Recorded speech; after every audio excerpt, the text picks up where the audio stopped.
Hello medicos, welcome to Medic Talks. So today we will learn about white blood cells or WBCs or leukocytes. Now in Greek language leuko का meaning होता है white. Why? They are colorless, nucleated, formed elements of blood. Therefore they are known as leukocytes or white blood cells. Now हमने RBC के बारे में पढ़ा था. RBC के बारे में हम जानते हैं कि उसका कलर रेड होता है because of the presence of haemoglobin.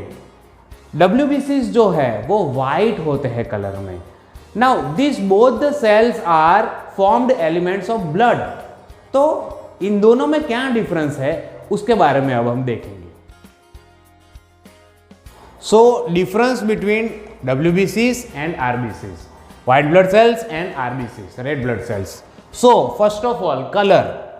WBCs are colorless formed elements, whereas red blood cells are red in color because of presence of hemoglobin. Then number, white blood cells जो है वो less number में होते हैं, 4000 to 11000 per cubic millimeter of blood. Red blood cells जो है वो 4.5 to 5.5 million per cubic millimetre of blood इतने होते हैं. सो नंबर में रेड ब्लड सेल्स बहुत ही ज्यादा होते हैं in compare to white blood cells. Then size, डब्ल्यूबीसीज की साइज बहुत ज्यादा होती है, 10 माइक्रोन से लेके 18 माइक्रोन तक. आरबीसीज जो है उनकी साइज 7.2 से 7.8 माइक्रोन तक होती है. नाउ शेप, डब्ल्यूबीसीज का शेप इरेगुलर होता है, वेरेस आरबीसीज जो है वो बायकॉन्केव और डम्बेल शेप के होते हैं. Next is haemoglobin. हम जानते हैं व्हाइट ब्लड सेल्स में हीमोग्लोबिन एब्सेंट होता है, रेड ब्लड सेल्स में हीमोग्लोबिन प्रेजेंट होता है. न्यूक्लियस, व्हाइट ब्लड सेल्स में न्यूक्लियस प्रेजेंट होता है. कई टाइप्स तो ऐसे हैं जिसमें मल्टी लोब्ड न्यूक्लियस होता है. आरबीसीज हम जानते हैं कि उनमें न्यूक्लियस नहीं होता है, एब्सेंट होता है. देन ग्रैन्यूल्स, डब्ल्यूबीसीज के टू टाइप्स हैं, granulocytes, agranulocytes. So neutrophils, eosinophils and basophils are granulocytes. So कई टाइप्स में ग्रैन्यूल्स प्रेजेंट होते हैं, कई टाइप्स में नहीं होते हैं. यहाँ तो ग्रैन्यूल्स आपको देखने को ही नहीं मिलेंगे. देन डब्ल्यूबीसीज के बहुत सारे टाइप्स हैं, जैसे कि मैंने कहा granulocytes and agranulocytes. RBC के सिर्फ एक ही टाइप है, वो है red blood cells only. Life span of डब्ल्यूबीसीज बहुत ही कम होता है, हाफ डे से 15 डे तक, 15 दिन तक.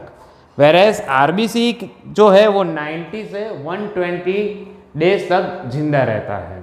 नाउ फंक्शन, जो मेन डिफरेंस है, डब्ल्यूबीसी जो है वो डिफेंस और इम्यूनिटी प्रोवाइड करते हैं, वेरेस आरबीसी जो है वो ऑक्सीजन और कार्बन डाइऑक्साइड जो है उनके ट्रांसपोर्ट का फंक्शन करता है और एज अ बफर काम करता है. तो ये थे difference between white blood sales and red blood sales. Exam में इसकी एक शॉर्ट नोट आ सकती है, तो इसको आप बहुत ही अच्छी तरीके से पढ़ लीजिएगा. So WBCs are mainly of two types. Presence of granules, granules जो present है जिस सेल्स में, उस सेल्स को हम कहेंगे ग्रैन्युलोसाइट्स. और जिस सेल्स के साइटोप्लाज्म में ग्रैन्यूल्स नहीं होंगे उसको हम कहेंगे agranulocytes. So depending upon the presence of granules, WBCs are divided into two types, granulocytes and agranulocytes. Now granulocytes में ग्रैन्यूल्स होते हैं, एक ग्रैन्युलोसाइट में ग्रैन्यूल्स नहीं होते हैं. ग्रैन्युलोसाइट्स के 3 टाइप्स हैं. According to the staining property of granules, the granulocytes are divided in 3 types. The granules of neutrophils take both the stains, acidic as well as basic. The granules of eosinophils take only acidic stain and granules of basophils take only basic stain. Okay, so these are 3 types, neutrophils, eosinophils and basophils of granulocytes. Now a granulocytes के 2 type है. First is monocyte and the second is lymphocytes. Lymphocyte भी further divided होते हैं T lymphocyte and B lymphocyte में। So this is the classification of WBC। Now WBCs के जो types है, neutrophils, eosinophils, basophils, monocytes and lymphocytes, इसको हम कहते हैं differential counts. They are also known as differential counts और differential WBC counts. Clinical language में हम इसको कहते हैं DC। नाउ तो ये डिफरेंशियल काउंट्स हमें क्यों इंपॉर्टेंट है, ये क्लिनिकली बहुत ही इंपॉर्टेंट है, वो हम आगे देखेंगे। लेकिन इससे पहले हम इसके बारे में बेसिक क्या चीज़ें हैं वो जान लेते हैं। तो इनका क्या परसेंटेज होता है, एब्सोल्यूट वैल्यू क्या होती है, इनका डायमीटर्स क्या हो सकता है और लाइफ स्पान डेज में कितना है वो हम अब जानेंगे। नाउ वन थिंग कि clinically normal WBC value is 4000 to 10,000। Text book में 4000 to 11,000 लिखा है, लेकिन क्लिनिकली इट इज 4000 to 10,000। तो न्यूट्रोफिल सबसे हाईएस्ट 50 to 70% होते हैं। एब्सोल्यूट वैल्यू देखें तो 3000 से 6000 पर cubic millimetre of blood neutrophils के होते हैं। डायमीटर इनका जो है वो 10 माइक्रोन से 12 माइक्रोन होता है और लाइफ स्पान जो है वो 2 से 5 दिनों का होता है। नाउ इओसिनोफिल्स जो है वो 2 से 4% होते हैं, 2 to 4%। Absolute value is 150 to 450 per cubic millimetre of blood. Diameter जो है वो 10 to 14 micron and life span is 7 to 12 days. Then basophils जो होते हैं वो बहुत ही कम प्रतिशत में, कम मात्रा में होते हैं, 0 to 1%। Absolute value is 0 to 100। इनका डायमीटर जो है वो 8 से 10 माइक्रोन जितना होता है और लाइफ स्पान 12 से 15 दिनों तक होता है। नाउ मोनोसाइट्स जो है वो 2 to 6% जितने होते हैं। Absolute value is 200 to 600। Monocytes are largest WBCs। उनका डायमीटर 14 से 18 माइक्रोन तक होता है और लाइफ स्पान जो है वो 2 से 5 दिनों तक का होता है।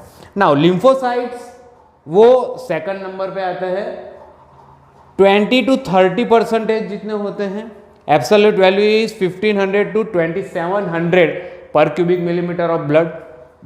Diameter is 7 to 12 microns and life span उनका कम होता है, half to 1 days. Now clinically 4000 to 10,000 ये मैंने क्यों मेंशन किया, जब भी आप किसी पेशेंट का रिपोर्ट कराते हैं समझिए कि WBCs टोटल WBCs है 5700।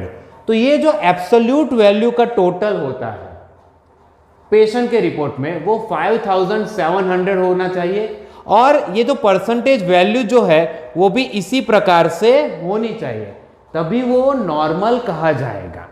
तो नॉर्मल डिफरेंशियल काउंट्स कितने हैं वो हमने देख लिया। नाउ इनमें क्या क्या एबनॉर्मालिटीज हो सकती है, WBCs में क्या क्या एबनॉर्मालिटीज हो सकती है, उसको क्या कहा जाता है और कौन कौन सी कंडीशन में ऐसी एबनॉर्मालिटीज हो सकती है, फिजियोलॉजिकल वेरिएशन होता है या नहीं होता है, पैथोलॉजिकल वेरिएशन कैसा होता है, और मेन चीज WBCs का, ये सारे जो WBCs है उनका क्या फंक्शन है वो अब हम डिटेल में जानेंगे।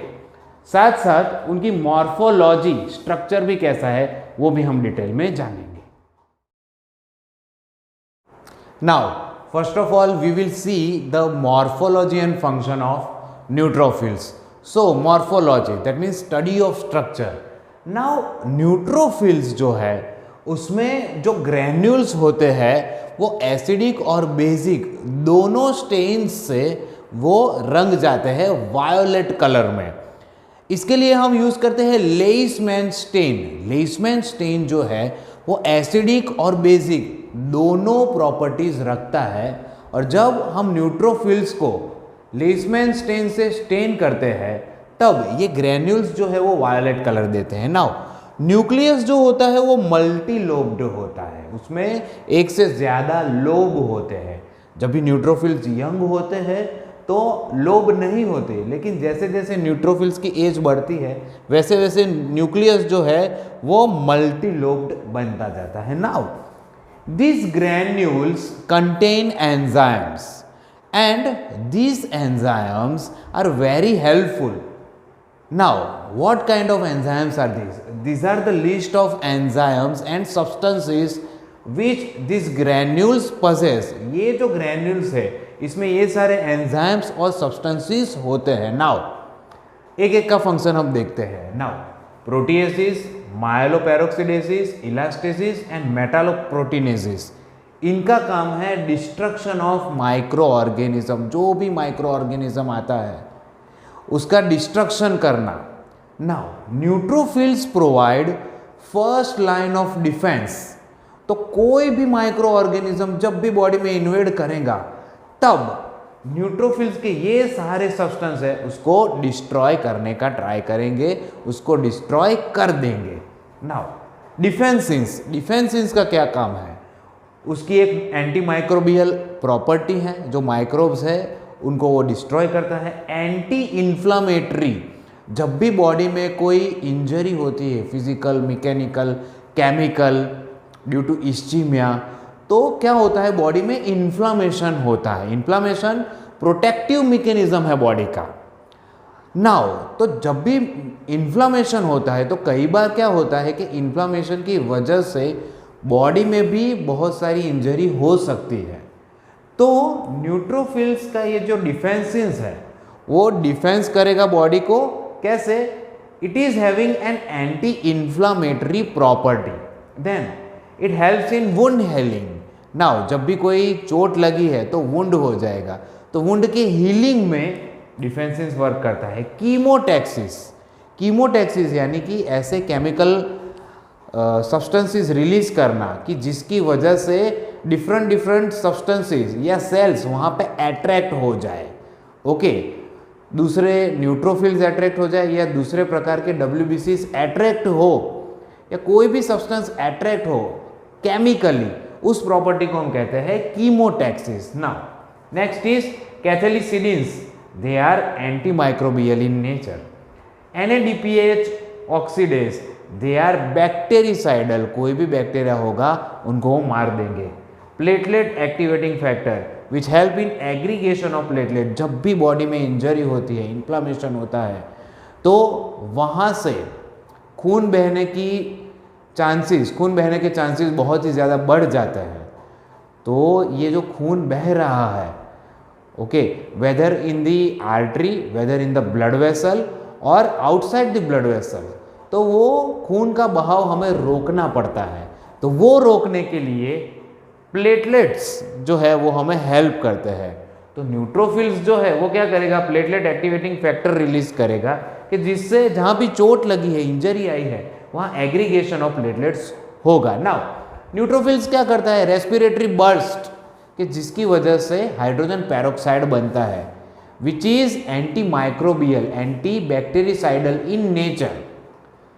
न्यूट्रोफिल्स अटैक करेगा माइक्रोब्स पे, तो क्या होगा? माइक्रोब्स मर जाएंगे। कई बार माइक्रोब्स के टॉक्सिन्स के कारण न्यूट्रोफिल्स मर जाते हैं, WBCs मर जाते हैं, तो उसको हम कहते हैं पस सेल्स। ओके, नाउ न्यूट्रोफिल्स ने अटैक किया, बॉडी को भी नुकसान हुआ, कहीं पे ब्लीडिंग हो गया या कहीं पे चोट लग गई, तो ये चोट की वजह से बॉडी में ज़्यादा नुकसान ना हो, इसलिए न्यूट्रोफिल्स का ये जो प्लेटलेट एक्टिवेटिंग फैक्टर है वो एग्रीगेशन ऑफ प्लेटलेट करता है, प्लेटलेट्स को वहाँ पे जमा कर देता है कि वहाँ पे प्लगिंग हो जाए।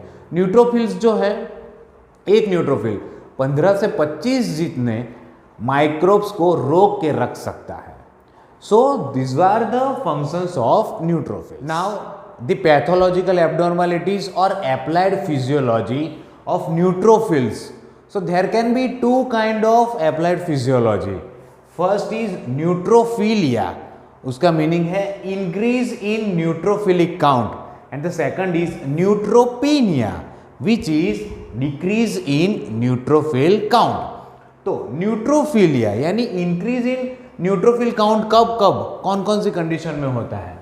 तो ये है first of all acute infection. Now it is the first line of defence.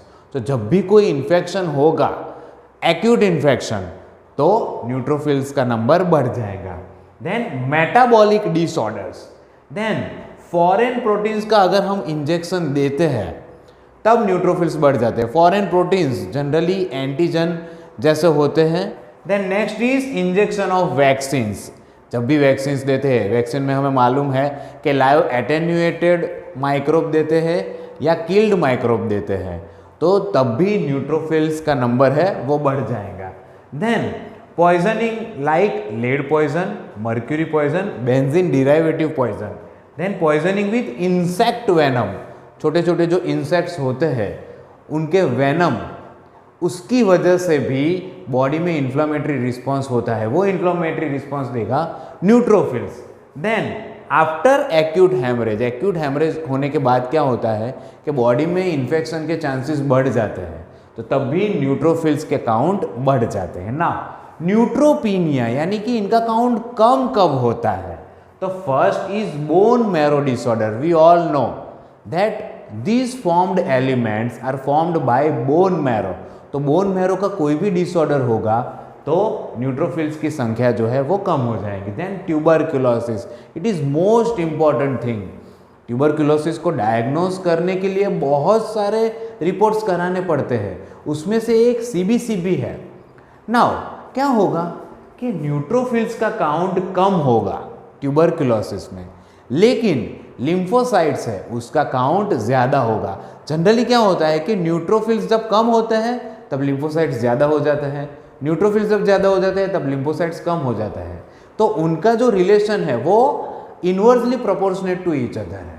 Then typhoid में न्यूट्रोपीनिया होगा, विटामिन डेफिशिएंसीज में भी न्यूट्रोपीनिया हो सकता है, और ऑटो इम्यून डिजीज में भी न्यूट्रोपीनिया होता है। Now the next is eosinophils. Now this is the structure of eosinophils. Eosinophil का जो न्यूक्लियस है वो बाइलोब्ड, जिसमें दो लोब होते हैं, बाइलोब्ड होता है, और इट इज स्पेक्टेकल शेप्ड। जो हम स्पेक्टेकल्स पहनते हैं उस शेप का उसका न्यूक्लियस होता है। ग्रैन्यूल्स है वो कोर्स होते हैं, वो इओसिन से स्टेन होते हैं। इओसिनोफिल के ग्रैन्यूल्स जो है वो इओसिनिक स्टेन से स्टेन होते हैं। नाउ ये सारे सब्सटेंस जो है वो ग्रैन्यूल्स में से सिक्रीट होते हैं। कौन कौन से है ये सब्सटेंस? इओसिनोफिल पेरोक्सीडेज के, जिसका फंक्शन है destruction of parasitic worms, destruction of bacteria and destruction of tumour cells. Then major basic protein के, जिसका मेन फंक्शन है destruction of parasitic worms. Then eosinophilic cationic protein, जिसका फंक्शन है destruction of parasitic worms और वो neurotoxic है। Then eosinophil derived neurotoxin which destroys nerve fibre. ये जो है वो नर्व फाइबर्स को डिस्ट्रॉय करता है। कौन से नर्व फाइबर्स को? मायलिनेटेड नर्व फाइबर्स को ये डिस्ट्रॉय करता है। And last is interleukin 4 and 5 which accelerates the inflammatory response. Inflammatory response को वो एक्सीलरेट करता है, बढ़ाता है, और they destroy the invading organism. Body को जो भी ऑर्गेनिज्म इन्वेड करता है, आ जाता है बॉडी में, इन्फेक्शन करता है, उसको वो डिस्ट्रॉय करने का काम करता है। Now applied physiology of eosinophils. Eosinophils का काउंट जब बढ़ जाता है तो उसको हम कहते हैं इओसिनोफिलिया, और इओसिनोफिल का काउंट जब कम हो जाता है तो उसको हम कहते हैं इओसिनोपीनिया। तो कौन कौन सी कंडीशन में इओसिनोफिलिया होता है?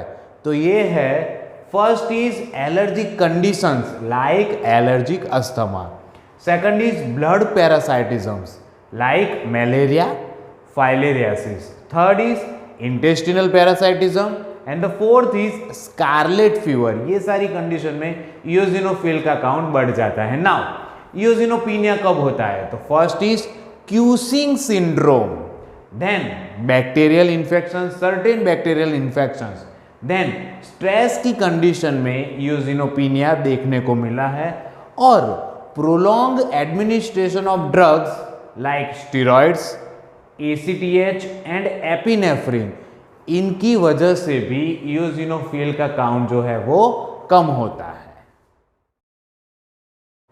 नाउ बेसोफिल्स जो होते हैं उनका न्यूक्लियस भी बाइलोब्ड होता है, 2 लोब होते हैं उसमें। उसके जो ग्रेन्यूल्स है वो मिथिलीन ब्लू के साथ पर्पल ब्लू कलर देते हैं। हमने देखा था कि इयोसिनोफिल्स जो है वो इयोसिन के साथ रेड कलर देते हैं।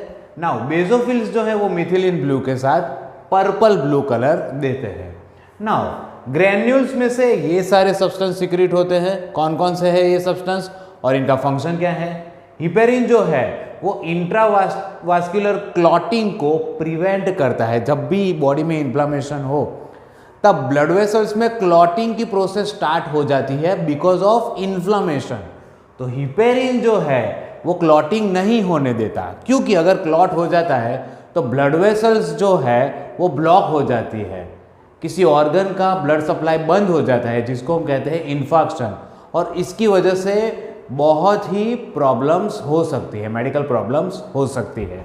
Now the next are histamine, bradykinin and serotonin. इनका क्या फंक्शन है? तो ये जो है वो एक्यूट हाइपर सेंसिटिविटी रिएक्शन के लिए जिम्मेदार है। ये क्या होता है वो हम आगे डिटेल में पढ़ेंगे। नाउ प्रोटीएसिस और माइलोपेरोक्सिडेसिस का फंक्शन है destruction of micro organisms, and interleukin 4 का फंक्शन है acceleration of inflammatory response and destruction of foreign invaders. So these are the functions of basophils. Applied physiology of basophils. So increase in basophil count is known as basophilia, and decrease in basophil count that means basopenia. Basophil के count कब बढ़ते हैं, basophilia कब होता है? Small pox में, chicken pox में और पोलीसाइथीमिया वेरा, ये 3 कंडीशन में बेसोफिल के काउंट बढ़ते हैं। बेसोफिल काउंट कब कम होते हैं, बेसोपिनिया कब होता है? Urticaria which is a skin disorder, next is stress and prolong exposure to chemotherapy और रेडियोथेरापी, ये सारी कंडीशन में बेसोपिनिया देखने को मिलता है। Now monocytes. तो मोनोसाइट्स जो है वो लार्जेस्ट WBC है। उनका जो डायमीटर है 14 से 18 माइक्रोन तक होता है। ये भी फर्स्ट लाइन ऑफ डिफेंस में हेल्प करते हैं और फेगोसाइटोसिस की प्रक्रिया करते हैं। नाउ मोनोसाइट और न्यूट्रोफिल्स दोनों फेगोसाइटोसिस करते हैं। नाउ मोनोसाइट्स जो है उनमें जो साइटोप्लाज्म है उसमें ग्रैन्यूल्स नहीं होते हैं, वो साइटोप्लाज्म जो है वो क्लियर होता है। न्यूक्लियस आइदर एक साइड पे पुश हो गया हुआ होता है या फिर बीच में मिडल में होता है। नाउ ये न्यूक्लियस का शेप ओवल हो सकता है, हॉर्स-शू शेप्ड हो सकता है, बीन शेप्ड या फिर किडनी शेप या राउंड, इसमें से कोई भी शेप का न्यूक्लियस हो सकता है। नाउ मोनोसाइट में से कौन कौन से सब्सटेंसेस सिक्रीट होते हैं और उनका क्या फंक्शन है? तो सबसे पहले है interleukin 1।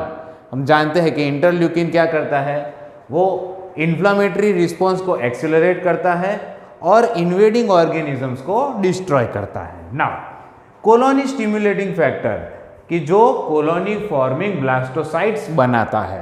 Then platelet activating factor जो है प्लेटलेट का एग्रीगेशन करता है, जिसके बारे में हमने पहले भी पढ़ लिया है। नाउ कीमोकाइंस के जो कीमोटैक्सिस की प्रोसेस करता है, ऐसे केमिकल सब्सटेंसेस सिक्रीट करता है कि जिसकी मदद से, जिसकी हेल्प से डिफरेंट काइंड्स के WBCs और डिफरेंट काइंड के सेल्स जो है वहाँ पे अट्रैक्ट होके आ जाते हैं। तो this are the morphology and function of monocytes. Applied physiology of monocytes. Monocytes का काउंट जब बढ़ता है तो उसको हम कहते हैं मोनोसाइटोसिस, काउंट जब कम होता है तो उसको कहते हैं मोनोसाइटोपिनिया।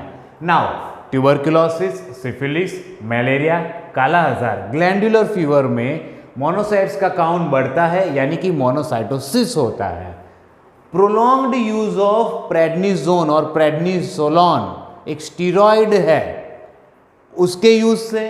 Then AIDS acquired immunodeficiency syndrome, ये जो डिजीज है उसमें, और क्रॉनिक लिम्फोइड ल्यूकीमिया में मोनोसाइट्स के काउंट कम होते हैं, यानी कि मोनोसाइटोपिनिया होता है।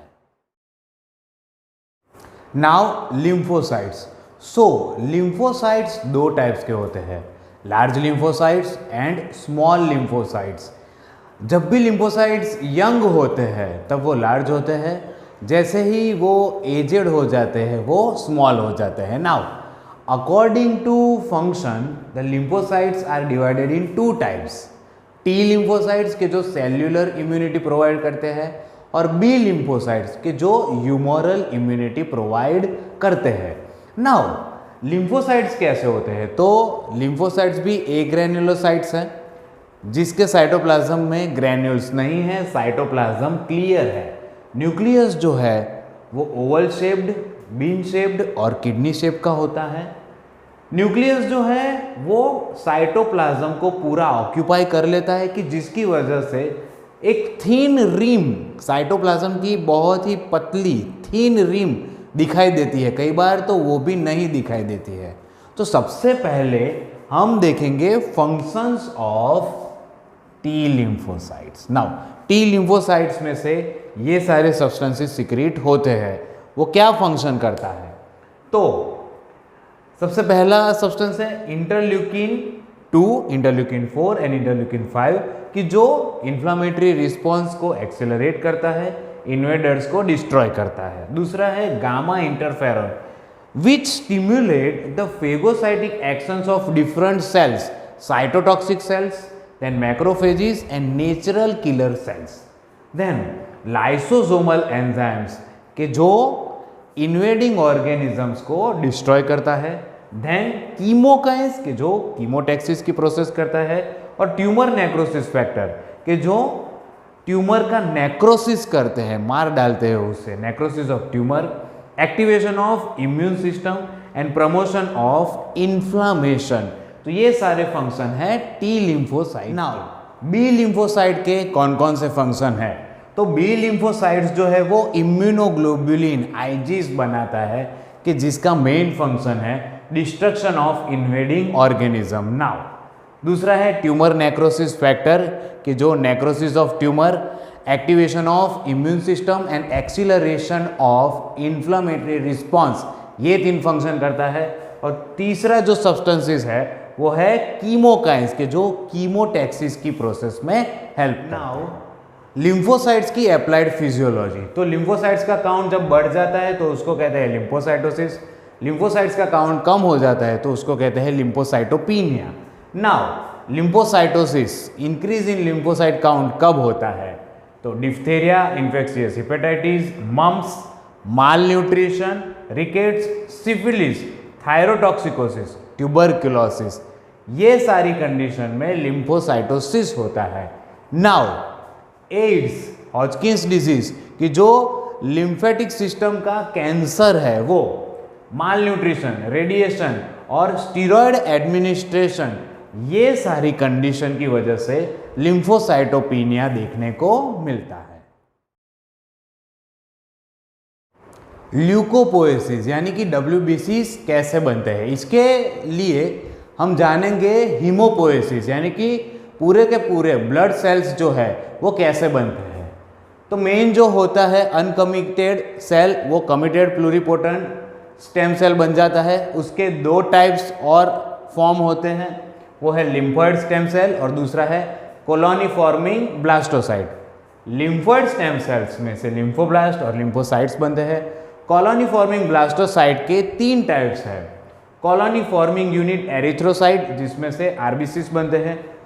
Colony forming unit granulocyte monocyte के, जिसमें से ग्रैन्युलोसाइट्स यानी कि न्यूट्रोफिल्स, इओसिनोफिल्स, बेसोफिल्स और मोनोसाइट बनते हैं। And colony forming unit M के, जिसमें से प्लेटलेट्स बनते हैं। So this is the process of haemopoiesis and leucopoiesis. Now properties of white blood cells. तो सबसे पहली है diapedesis. Diapedesis means squeezing. WBCs जो है वो नैरो ब्लड वेसल्स में स्क्वीज होकर जा सकते हैं। दूसरी है एमीबॉयड मूवमेंट। तो neutrophils, monocytes and lymphocytes cytoplasm में और अपने शेप में चेंज कर सकते हैं, अमीबा की तरह वो मूवमेंट कर सकते हैं। देन कीमोटैक्सिस यानी अट्रैक्शन ऑफ अदर डब्ल्यूबीसीज टू द इंजर्ड साइड, जिस साइड पे इंजरी हुई है वहाँ पे दूसरे डब्ल्यूबीसीज को अगर लाना है तो डब्ल्यूबीसी क्या करते हैं कि कीमोकाइंस और ऐसे सब्सटेंस प्रोड्यूस करते हैं जो केमिकली दूसरे डब्ल्यूबीसीज को अट्रैक्ट कर सकते हैं। And last is phagocytosis. Neutrophils और मोनोसाइट्स जो है वो फॉरेन इन्वेडर्स को, माइक्रोब्स को एंगल्फ कर जाते हैं, जिसको हम कहते हैं phagocytosis. So these are the properties of डब्ल्यूबीसीज। Now variations in WBC count. तो WBC काउंट में फिजियोलॉजिकल वेरिएशन हो सकता है as well as pathological variation भी हो सकता है।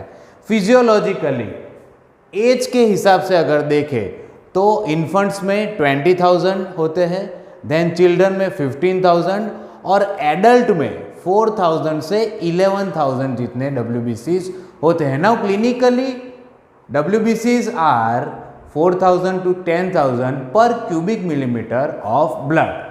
देन अकॉर्डिंग टू सेक्स और जेंडर, मेल्स में फीमेल्स की कंपैरिजन से ज़्यादा होते हैं। डायूर्नल वेरिएशन देखें तो मॉर्निंग में कम होते हैं, दोपहर और शाम को ज़्यादा होते हैं।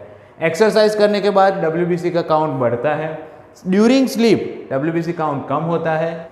इमोशनल कंडीशन में WBC काउंट बढ़ता है। प्रेगनेंसी, मेंस्ट्रुएशन एंड पार्चुरेशन, ये तीनों कंडीशन में WBC काउंट बढ़ता है। नाउ पैथोलॉजिकल वेरिएशन, ये आपको लाइफ टाइम याद रखना है। जब भी WBC काउंट बढ़ता है तो उस कंडीशन को हम कहते हैं leucocytosis. Infections, specially bacterial infections, tuberculosis, allergic conditions में ल्यूकोसाइटोसिस देखने को मिलता है। देन जब भी WBC काउंट कम होता है तो उसको कहते हैं leucocytopenia. Infections like viral infections, then cirrhosis of liver, pernicious anaemia, spleen disorders, ये सारे डिसऑर्डर्स में WBC काउंट कम होता है, जिसको हम कहते हैं ल्यूकोसाइटोपिनिया। नाउ ब्लड कैंसर, जिसको हम कहते हैं ल्यूकीमिया, कि जिसमें WBC काउंट है वो बहुत ही ज़्यादा हाई हो जाता है, 1 लाख से 10 लाख और कई बार 10 लाख से भी ज़्यादा, इतना सारा हो जाता है। तो इस कंडीशन को हम कहते हैं ल्यूकीमिया और ब्लड कैंसर। नाउ ग्रैन्युलोसाइट्स अगर बढ़ जाते हैं तो ग्रैन्युलोसाइटोसिस कम हो जाता है, ग्रैन्युलोसाइटोपिनिया। ए ग्रैन्युलोसाइटोसिस यानी कि ए ग्रैन्युलोसाइट्स के नंबर जो है या काउंट जो है वो बढ़। तो आज का लेक्चर हम यहीं पे समाप्त करते हैं। Hope you like my lecture. Please like, share and subscribe my YouTube channel medic talks. Thank you very much.